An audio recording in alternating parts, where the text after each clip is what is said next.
ഉള്ളതിൽ ഏറ്റവും കടുത്തതാണ് ഇപ്പോൾ വന്നിരിക്കുന്നത് എന്നുള്ളതുകൊണ്ടാണ് സഹിക്കാൻ പറ്റുന്നതിലും അപ്പുറമാണ്. ഒരാൾ ഒരു കാറിലിരുന്ന് ഒരു മൊബൈൽ ഓണാക്കി എന്തെങ്കിലുമൊക്കെ പ്രസംഗിക്കുക വെച്ചാൽ അശ്ലീല പ്രസംഗം.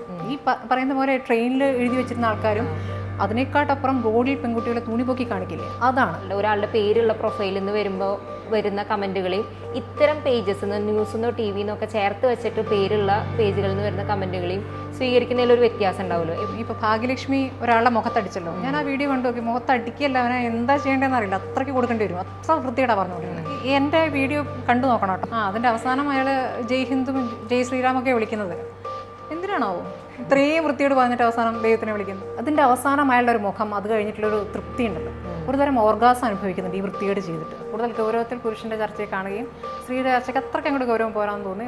സ്മൃതി പരുത്തിക്കാട് ഇനി എന്ത് ചെയ്യും എന്നൊക്കെ ചോദിച്ചിട്ട് വീഡിയോസ് വന്നിട്ടുണ്ടായിരുന്നു. അപ്പം സ്മൃതി പരുത്തിക്കാട് ഇനി എന്ത് ചെയ്യുമെന്ന് ചോദിക്കുന്നവരോട് എന്താണ് മറുപടി പറയാനുള്ളത്? ഞാൻ തുടങ്ങുന്ന കാലത്തൊക്കെ അതുണ്ടായിരുന്നു, ഇത്തിരി തടിയൊക്കെയുള്ള പെൺകുട്ടികൾ വാർത്ത വായിക്കണം, തീരെ മെലിഞ്ഞാൽ സ്ക്രീനിൽ കൊള്ളില്ല എന്നുള്ളൊരു സാധനം ഉണ്ടായിരുന്നു. പക്ഷേ നമുക്ക് അനുകൂലമായ വിധി ഉണ്ടാവുകയാണെങ്കിൽ ഒരു മീഡിയ വണ്ടി ഇമേജ് തന്നെ മറ്റൊരു ഇമേജ് ആവും. മദ്യപിച്ചുകൊണ്ട് ഒരു സോഴ്സിൽ നിന്ന് കാര്യങ്ങൾ എടുക്കാൻ പറ്റും ഒരു പുരുഷന്, ആ സ്ത്രീക്ക് പറ്റില്ല എന്നുള്ളവരുടെ ഒരു ന്യൂനതയാണെന്നുകൊണ്ട് പലപ്പോഴും പല കാര്യങ്ങൾക്കും അവർക്ക് പറ്റില്ല എന്നുള്ള ഒരു തീർപ്പിലേക്ക് എത്തും.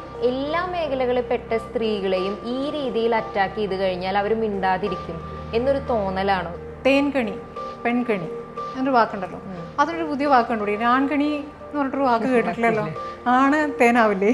രാഷ്ട്രീയ പാർട്ടികൾക്ക് ഒരുപക്ഷെ അവരുടെ നിലപാടിനെടുക്കുന്ന ഒരു വലിയ പിന്തുണയായി മാറുന്നുണ്ട്. അവർ ഒന്ന് കണ്ണടയ്ക്കാറുണ്ട് ചില സമയങ്ങൾ. BJPക്കാണത് ഏറ്റവും കൂടുതലായിട്ടുള്ളത്.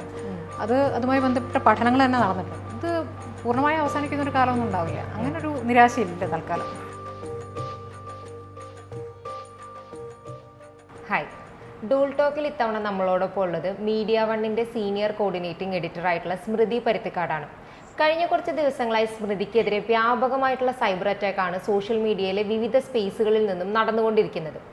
സ്മൃതി, നമ്മൾ മീഡിയ വണ്ണിന് വിലക്ക് വന്നതിന് ശേഷം നമ്മൾ നോക്കുകയാണെങ്കിൽ ഏറ്റവും കൂടുതൽ സൈബർ അറ്റാക്ക് നേരിട്ട മീഡിയ വണ്ണിലെ ജേർണലിസ്റ്റ് ഒരുപക്ഷെ സ്മൃതിയായിരിക്കും.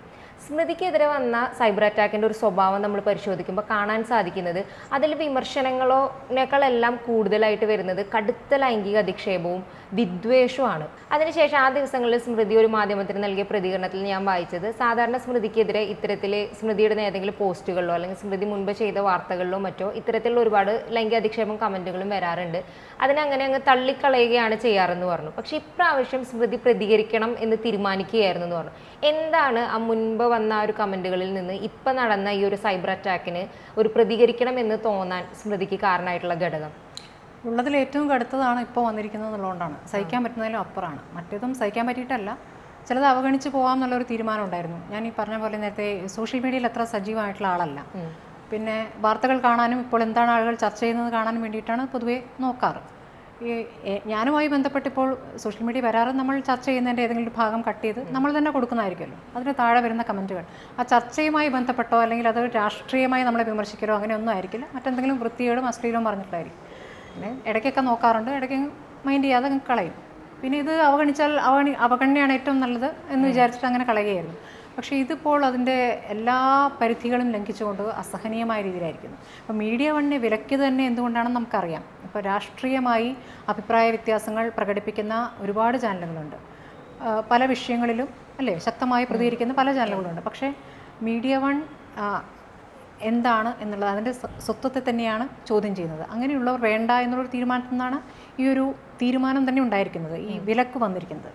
അപ്പോൾ അതിൻ്റെ തുടർച്ചയായിട്ട് എന്നെ കൂടെ ചേർത്ത് വളരെ അശ്ലീലം, അതായത് മീഡിയ വണ്ണിനെതിരെ അശ്ലീലമാണോ പറയുന്നത്, അതിന് തുടർച്ചയായിട്ട് എന്നെയും കൂടെ ചേർത്തത് കണ്ടിട്ടുണ്ടോയെന്ന് എനിക്കറിയില്ല. ഞാനത് യൂട്യൂബിൽ ആണ് അപ്ലോഡ് ചെയ്തിരിക്കുന്നത്. അത് യൂട്യൂബ് ചാനലാണെന്ന് പറയുന്നു. ഇത് ഞാൻ പറഞ്ഞ പോലെ ഞാൻ കണ്ടിട്ടില്ലായിരുന്നു, ഒരാളെ എനിക്ക് അയച്ചു തന്നതാണ്. അപ്പോൾ ഞാൻ പറഞ്ഞു ഞാൻ സാധാരണ കാണാറില്ല, എന്തിനാ വെറുതെ നമ്മൾ കണ്ട് നമ്മുടെ മനസ്സമാധാനം കളയുന്നത്. അപ്പോൾ അവൾ പറഞ്ഞു അങ്ങനെയല്ല, ഇത് കാണണം, ഇത് കംപ്ലയിൻറ്റ് ചെയ്യേണ്ട കേസാണെന്ന് പറഞ്ഞു. അപ്പോൾ അങ്ങനെയാണ് ഞാൻ കണ്ടു നോക്കിയത്. ഇത് ഒരാൾ ഒരു കാറിലിരുന്ന് ഒരു മൊബൈൽ ഓണാക്കി എന്തെങ്കിലുമൊക്കെ പ്രസംഗിക്കുക വെച്ചാൽ അശ്ലീല പ്രസംഗം. ഈ പറയുന്ന പോലെ ട്രെയിനിൽ എഴുതി വെച്ചിരുന്ന ആൾക്കാരും അതിനേക്കാട്ടപ്പുറം റോഡിൽ പെൺകുട്ടികളെ തുണിപൊക്കി കാണിക്കില്ലേ, അതാണ്. അതിൻ്റെ അവസാനം അയാളുടെ ഒരു മുഖം, അത് കഴിഞ്ഞിട്ടുള്ളൊരു തൃപ്തി ഉണ്ടല്ലോ, ഒരുതരം ഓർഗാസം അനുഭവിക്കുന്നുണ്ട് ഈ വൃത്തികേട് ചെയ്തിട്ട്. അങ്ങനെയുള്ളവരെ വിട്ടുകൊടുക്കാൻ പറ്റില്ല. കാരണം നമ്മൾ ഇതിപ്പോൾ ഈ പറയുന്ന പോലെ ഈ വൃത്തികേട് പറയുന്ന ആൾക്കാർ അങ്ങ് പറഞ്ഞു പോകും, ഇതൊന്നും ആൾ വിശ്വസിക്കില്ലല്ലോ, ഇതാണ് നമ്മുടെ ഒരു പൊതുവെയുള്ള ധാരണ. പക്ഷെ അങ്ങനെയല്ല. ഇപ്പോൾ ഈ പത്രം വായിക്കുകയോ അല്ലെങ്കിൽ സ്വന്തമായ ഒരു ആലോചനകളോ ചിന്തകളോ ഇല്ലാത്ത ഒരുപാട് പേരുണ്ട്. പ്രത്യേകിച്ച് യുവതലമുറയെ മൊത്തം പറയുന്നില്ല, പക്ഷേ ഇതൊക്കെയാണ് ഇതിലാണ് കണ്ടന്റ് കിടക്കുന്നത്, ഇതിലാണ് വാർത്ത കിടക്കുന്നത് വിചാരിച്ചിട്ട് ഇതിങ്ങനെ നോക്കി ഇത് ഫുള്ള് കാണുകയും ഇത് പ്രചരിപ്പിക്കുകയും ചെയ്യുന്നവരുണ്ട്. അവരെ സംബന്ധിച്ച് ഇതൊരു സത്യമായിരിക്കും, അവർ സത്യമെന്ന് വിചാരിക്കും. അപ്പോൾ അത് പാടില്ലല്ലോ. അതിനൊരു അവസാനം ഉണ്ടാവണം. ഈ പറയുന്ന ഈ ചെയ്ത ആൾക്കൊരു വിസിബിലിറ്റി കൊടുക്കരുത്, അല്ലെങ്കിൽ ഇയാളെപ്പറ്റി പറഞ്ഞുകൊണ്ട് നമ്മൾ അയാളെ അങ്ങോട്ട് നെഗറ്റീവ് ആണെങ്കിൽ നെഗറ്റീവ് പബ്ലിസിറ്റിയുടെ കാലമാണ്. അപ്പം അങ്ങനെ അയാളെ പറയേണ്ട, അത് ഏത് യൂട്യൂബ് ചാനലാണെന്നും പറയേണ്ട എന്നുള്ളതാണ് എൻ്റെ ഒരു അഭിപ്രായം. അത് നിയമപരമായിട്ട് അവരറിഞ്ഞാൽ മതി, പൂട്ടിക്കുക എന്നുള്ളതാണ്, അത് ചെയ്യേണ്ടതാണ്. കാരണം ഇതിപ്പോൾ എനിക്ക് മാത്രം അനുഭവിക്കുന്നതാണെന്ന് ഞാൻ കരുതുന്നില്ല കേട്ടോ. വനിതാ ജേർണലിസ്റ്റുകൾ എല്ലാവരും അനുഭവിക്കുന്നതാണ്. പക്ഷേ ചില സമയം വരുമ്പോൾ പുരുഷ ജേർണലിസ്റ്റുകൾ അനുഭവിക്കുന്നതിനേക്കാൾ അപ്പുറം അതൊരു വേറെ രീതിയിലേക്ക്, അതിപ്പം മാധ്യമപ്രവർത്തകരായതുകൊണ്ട് മാത്രമല്ല പൊതുവേ സമൂഹത്തിൻ്റെ ഒരു രീതി ഉണ്ടല്ലോ, അതിൻ്റെ തുടർച്ചയാണത്. ഇതിലിപ്പോൾ നിയമ നടപടികൾ സ്വീകരിക്കുന്നു പറഞ്ഞല്ലോ, അപ്പം ആ കാര്യത്തിൽ എന്താണ്? അതിപ്പം അതല്ല, അതിപ്പോൾ പോലീസ് കംപ്ലയിൻറ്റ് കൊടുക്കുകയാണ്, നമ്മളിവിടെ മെഡിക്കൽ കോളേജ് പോലീസിലാണ് കൊടുക്കുന്നത്. അപ്പോൾ സ്വാഭാവികമായിട്ട് എൻ്റെ ഒരു സ്റ്റേറ്റ്മെൻറ്റ് വന്നിരിക്കും, സ്ഥാപനം തന്നെയാണ് പോകുന്നത്.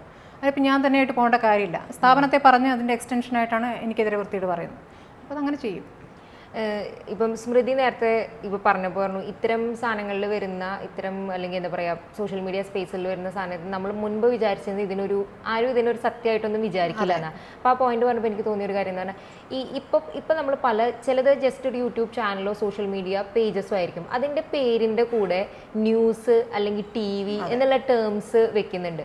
അപ്പം സാധാരണക്കാരായിട്ടുള്ള ഒരാൾക്കാർ കാണുന്ന സമയത്ത് ഈ ന്യൂസ് എന്നൊക്കെ അവർ കാണുന്നത് മാധ്യമത്തിനാണ്. അപ്പം ഞാൻ ചോദിക്കുന്നത്, അപ്പം ഇത്തരം സ്പേസസിൽ നിന്ന് ഇത്തരം വളരെ വൃത്തികെട്ട രീതിയിലുള്ള ലൈംഗിക അധിക്ഷേപവും കംപ്ലീറ്റ്ലി ഫേക്ക് ആയിട്ടുള്ള ന്യൂസസും വരുന്ന സമയത്ത് അത് ആളുകൾ സ്വീകരിക്കുന്നതിന് ഒരു സാധാരണ ഏതെങ്കിലും ഒരാളുടെ പേരുള്ള പ്രൊഫൈലിൽ നിന്ന് വരുന്ന കമൻറ്റുകളെയും ഇത്തരം പേജസ് നിന്ന് ന്യൂസിന്നോ TVന്നോ ഒക്കെ ചേർത്ത് വെച്ചിട്ട് പേരുള്ള പേജുകളിൽ നിന്ന് വരുന്ന കമൻറ്റുകളെയും സ്വീകരിക്കുന്നതിലൊരു വ്യത്യാസം ഉണ്ടാവുമല്ലോ. എവിടെ കൊണ്ടൊക്കെ ഒരു വിശ്വാസ്യത അവർക്ക് കിട്ടുന്നത്, അതിനോട് എങ്ങനെയാണ് കാണുന്നത്? പിന്നെ അതിനൊപ്പം തന്നെ ഇത്തരം ആളുകൾ ഞങ്ങളാണ് ന്യൂസ്, ഞങ്ങളാണ് TV എന്നുള്ള പേരിൽ പ്രൊജക്റ്റ് ചെയ്യുന്ന സമയത്ത് അത് ജേർണലിസത്തിനെ ബാധിക്കുന്ന ഒരു രീതി ഉണ്ടല്ലോ. മൊത്തം ജേർണലിസ്റ്റുകൾ എങ്ങനെയായിരിക്കും കാണുക എന്നുള്ളത് അതിപ്പോൾ അതിനെ വേർതിരിച്ച് കാണാൻ പറ്റില്ല എന്നാണ് എനിക്ക് തോന്നുന്നത്. കാരണം ഇപ്പം മാധ്യമപ്രവർത്തനം എന്ന് പറയുന്നത് മാധ്യമപ്രവർത്തകരുടെ മാത്രം ജോലിയല്ല, ഞങ്ങൾക്കറിയാം എന്നുള്ളത് ഒരു പൊതുജന വികാരമാണ് അല്ലേ. ഇപ്പം ഫേസ്ബുക്ക് വന്നതോടുകൂടി പല വിഷയങ്ങളും ഗൗരവത്തിൽ തന്നെ പ്രതികരിക്കുന്നവരുണ്ട്, അത് ആധികാരികമായി പഠിച്ച് തന്നെ പ്രതികരിക്കുന്നവരുണ്ട്. പലപ്പോഴും നമ്മൾ അവരെ നോക്കി വെച്ചിട്ട് ചിലപ്പോൾ അവരെ ഗസ്റ്റ് ആക്കിയിട്ടുണ്ട് അല്ലേ, അങ്ങനെ സംഭവിച്ചിട്ടുണ്ട്. അപ്പോൾ അതിൻ്റെ പോസിറ്റീവ് വശമാണ്, അങ്ങനെയുള്ളതുകൊണ്ട് അതുകൊണ്ട് ഇപ്പോൾ എല്ലാവരും മാധ്യമപ്രവർത്തകരാണ്, എല്ലാവരും വാർത്ത തേടി പോവുകയാണ്. ഏതാണ് സത്യം ഏതാണ് നുണ എന്നറിയില്ല. ഇതിലെനിക്ക് തോന്നുന്ന കുറേയൊക്കെ രാഷ്ട്രീയ പാർട്ടികൾക്ക് വലിയ പങ്കുണ്ട്. കാരണം ഈ സൈബർ കൂട്ടങ്ങളുണ്ടല്ലോ, ഈ കൂട്ടം എന്ന് പറയുന്നത് ഇവർക്ക് മുഖം ഉണ്ടാവില്ല, ഒരു വലിയ സംഘമായ ഒരു വാർത്തയുമായി ബന്ധപ്പെട്ട രാഷ്ട്രീയ ചർച്ചകൾക്കിടയിൽ പ്രതികരിക്കാനൊരു സംഘം വരും. അപ്പോൾ പലപ്പോഴും എന്താ വെച്ചാൽ ഇത് രാഷ്ട്രീയ പാർട്ടികൾക്ക് ഒരുപക്ഷെ അവരുടെ നിലപാടിനെടുക്കുന്ന ഒരു വലിയ പിന്തുണയായി മാറുന്നുണ്ട്. അവർ ഒന്ന് കണ്ണടയ്ക്കാറുണ്ട് ചില സമയങ്ങളിൽ അല്ലേ. അപ്പോൾ അത് അവർക്കൊരു പ്രോത്സാഹനമാണ്. അപ്പോൾ അതല്ലാത്ത കാര്യങ്ങൾ നടക്കും ഒരു വശത്ത്. അപ്പോൾ പറയും ഞങ്ങളുടെ ആൾക്കാരല്ല എന്ന് പറയും, അത് എളുപ്പമാണ്. അപ്പോൾ അതിൻ്റെ തുടർച്ചയാണ്. ഇത് കോൺഗ്രസിനായാലും CPM ഏറ്റവും കൂടുതൽ BJPക്കാണത് ഏറ്റവും കൂടുതലായിട്ടുള്ളത്. അതുമായി ബന്ധപ്പെട്ട പഠനങ്ങൾ തന്നെ നടന്നിട്ടുണ്ട്. എനിക്കൊന്ന് സ്വാതി ചതുർവേദിയുടെ പുസ്തകത്തിലാണെന്ന് തോന്നുന്നു, അതിനെപ്പറ്റി പറയുന്നുണ്ട് എങ്ങനെയാണ് വ്യാജ വാർത്തകൾ ട്രോൾ ആണ് പുസ്തകം. അപ്പോൾ അത് അങ്ങനെയാണ് സംഭവിക്കുന്നത്. ഇപ്പോൾ വന്നിരിക്കുന്നത് എനിക്കെതിരെ വന്നിരിക്കുന്നതും അങ്ങനെ ഒരു ഗ്രൂപ്പിൽ നിന്ന് തന്നെയാണ്.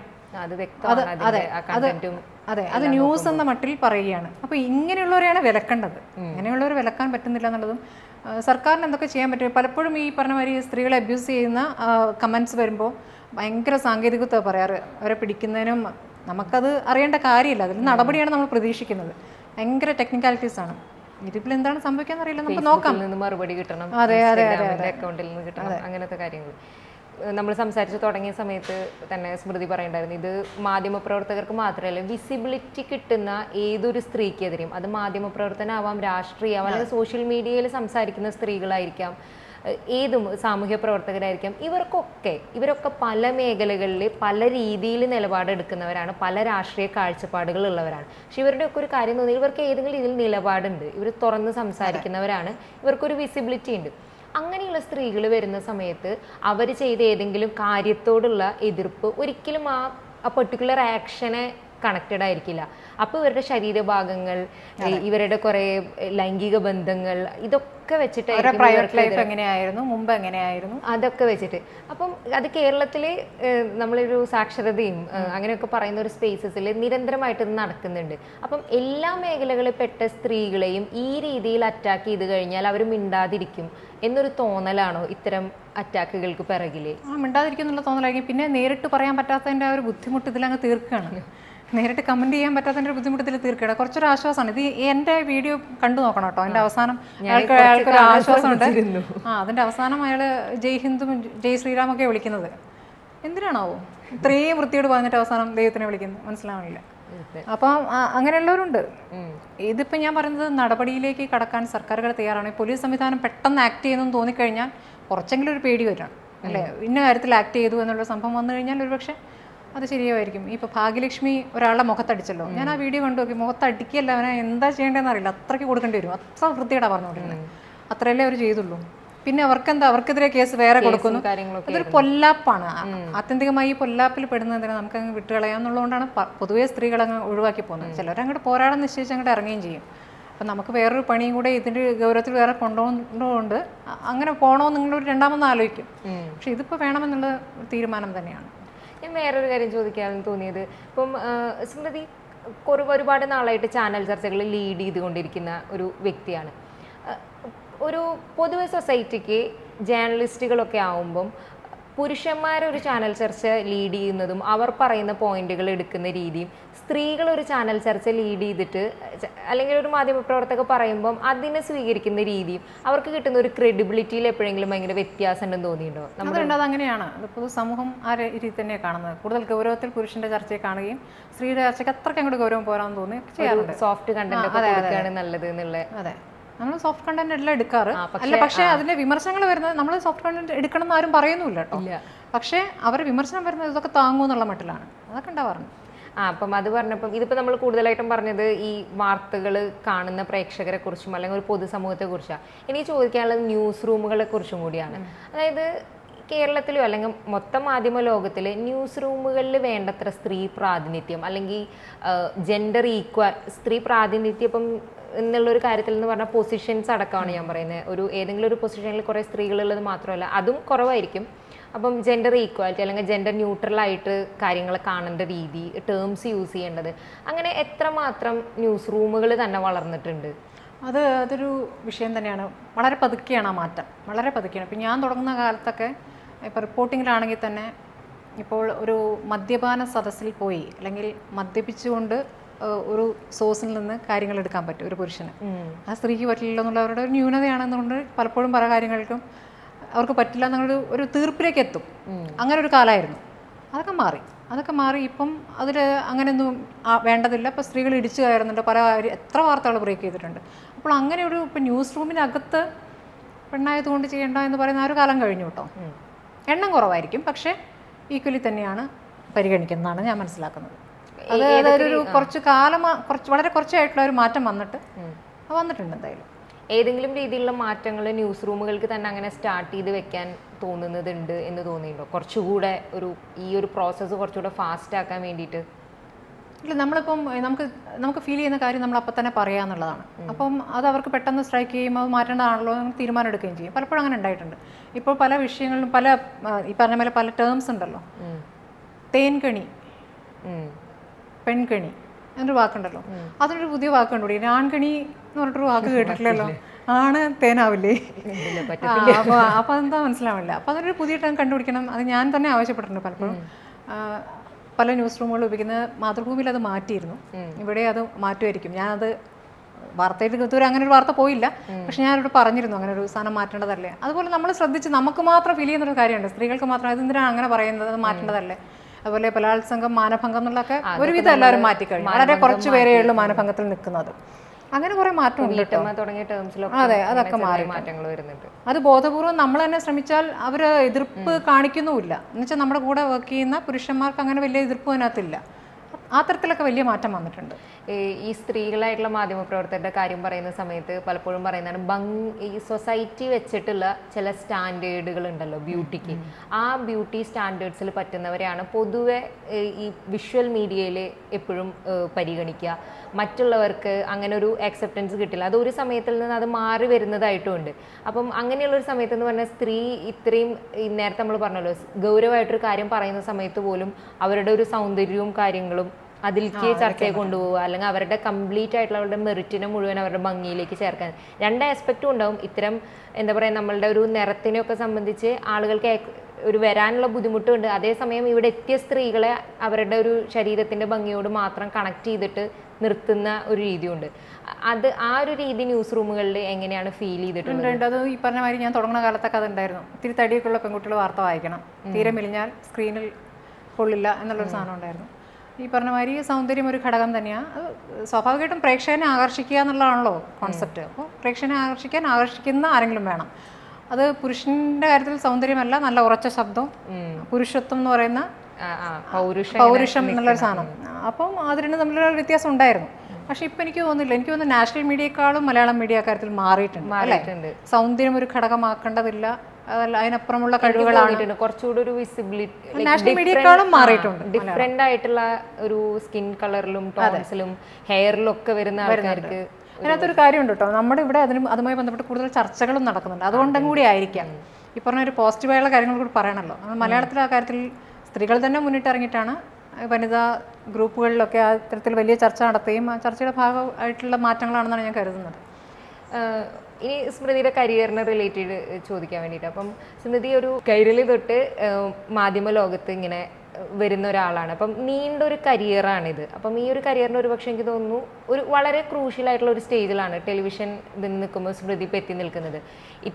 ഒരു സ്മൃതി വർക്ക് ചെയ്യുന്ന ഒരു ചാനലിന് നേരെ അത്രയും അറ്റാക്ക് മുൻപ് വർക്ക് ചെയ്ത ചാനലുകളിൽ ഉണ്ടായിട്ടുണ്ടാവില്ല. അപ്പം ഏതെങ്കിലും ഒരു സമയത്ത് എനിക്ക് തോന്നുന്നു മേ ബി ഒന്ന് ലുക്ക് ബാക്ക് ചെയ്തിട്ടുണ്ടാവുമല്ലോ, എൻ്റെ കരിയർ എവിടെ തൊട്ട് വന്നു, ഇപ്പം എവിടെ എത്തി നിൽക്കുന്നു എന്നൊക്കെ ഉള്ളത്. സോ അങ്ങനെ ഒന്ന് അനലൈസ് ചെയ്തിട്ടുണ്ടെങ്കിൽ, അല്ലെങ്കിൽ ഇപ്പോൾ ഒന്ന് ലുക്ക് ബാക്ക് ചെയ്ത് നോക്കുമ്പോൾ ഒരു കടുത്ത വെല്ലുവിളികളാണോ, എന്താണ് പെട്ടെന്ന് മനസ്സിൽ വരുന്നത്? ഇതിപ്പം ചില ഒരു അനിശ്ചിതാവസ്ഥയുണ്ട്, അത് സത്യം തന്നെയാണ്. എന്താണ് കോടതി തീരുമാനിക്കുക? കോടതിയാണല്ലോ ആത്യന്തികമായി തീരുമാനിക്കേണ്ടത്.